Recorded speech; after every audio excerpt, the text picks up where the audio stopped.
फैसलाबाद के इलाके मालिकपुर में एक केमिकल फैक्ट्री में बॉयलर फट गया। धमाके से फैक्ट्री की छत गिर गई और आग लग गई। रेस्क्यू हुकाम का कहना है कि मलबे से 4 अफराद की लाशों और 9 जख्मियों को निकाल लिया गया है। जख्मियों को अस्पताल मुंतकिल किया गया है। मलबा हटाने का काम जारी है। मलबे तले मजीद अफराद के दबे होने का खदशा है। फैसलाबाद का इलाका मलिकपुर, जहां केमिकल फैक्ट्री में बॉयलर फट गया है। धमाके से फैक्ट्री की छत गिर गई है और इसके साथ साथ फैक्ट्री से मुल्हिका कई मकानात को भी नुकसान हुआ है। मजीद जानेंगे JNS के नुमाइंदे इरफान हमारे साथ मौजूद है। इरफान, बताएगा क्या तफसीलात हैं? जी, इस वक्त फैक्ट्री के एक हिस्से में अभी भी आग लगी हुई है और यहाँ पे जो रेस्क्यू 112 की टीमें हैं वो आग बुझाने की कोशिश कर रही हैं। उसके साथ यहाँ पे जो फैक्ट्री है उसका पूरी उसकी छतें जो है मुनद्दम हो चुकी हुई हैं। मलबा गिरा हुआ है और ये भी बताया जा रहा है कि मलबे में जो मजदूर मजीद दबे हो सकते हैं।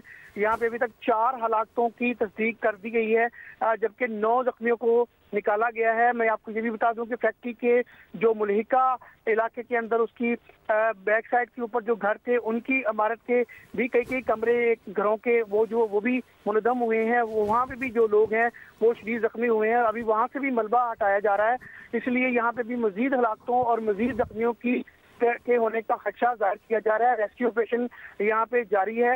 रेस्क्यू टीमें जो है वो अपना काम कर रही हैं। जी इरफान, केमिकल फैक्ट्री कहा जा रहा है, किस चीज़ का केमिकल था और जो आग लगी हुई है क्या ये केमिकल है वो आग पकड़ रहा है? क्या कहना है फायर ब्रिगेड हुकाम का? ये ग्लू बनाने वाली फैक्ट्री थी और ग्लू बनाने के लिए जो है उसके अंदर जो केमिकल्स इस्तेमाल होते हैं उसका भी बहुत बड़ा यहाँ पे जखीरा मौजूद था। तो जब ये बॉयलर फटा है तो वो जो केमिकल का जखीरा जो था जो ग्लू बनाने में इस्तेमाल होता है वो भी उसकी लपेट में आ गया। इसीलिए एक बड़ा धमाका हुआ है वहाँ पे और जिससे ये जो फैक्ट्री है ये मुकम्मल तौर पर है वो हुई है। उसके बाद जो मशीनरी थी फैक्ट्री की ये उड़कर जो है वो इर्द गिर्द के इलाके के अंदर गिरी है। इर्द गिर्द मैं बता दूं कि एक रहायशी इलाका है यहाँ पे बना हुआ, साथ ही फैक्ट्री इलाका है, उसकी बैक साइड पे रहायशी इलाका बना हुआ है। तो ये यहाँ पे जैसे धमाके की नोयत इतनी शदीद थी कि उससे ना सिर्फ फैक्ट्री की इमारत जो है वो मुनद्दम हुई है, छतें मुनद्दम हुई हैं, उसके साथ साथ तो जो इर्द गिर्द जो घर बने हुए थे वो शदीद मुतासर हुए हैं। उनमें कई तो घर आधे जो हैं आधे घर जो है मुनद्दम हो गए हैं। वहाँ पे जो है रेस्क्यू ऑपरेशन अभी जारी है, वहाँ से भी मलबा हटाया जा रहा है।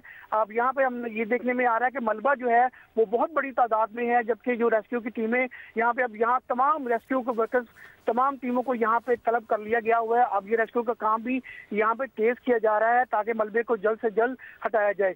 दूसरी तरफ जो फैक्ट्री के अंदर आग लगी हुई है उसको बहुत हद तक कंट्रोल कर लिया गया है, लेकिन जो केमिकल स्टोर था, जो केमिकल वाला इलाका था, वहाँ पे अभी तक आग लगी हुई है, उसको बुझाने की कोशिश की जा रही है। जी शुक्रिया आपका तफसीलात के लिए इरफान।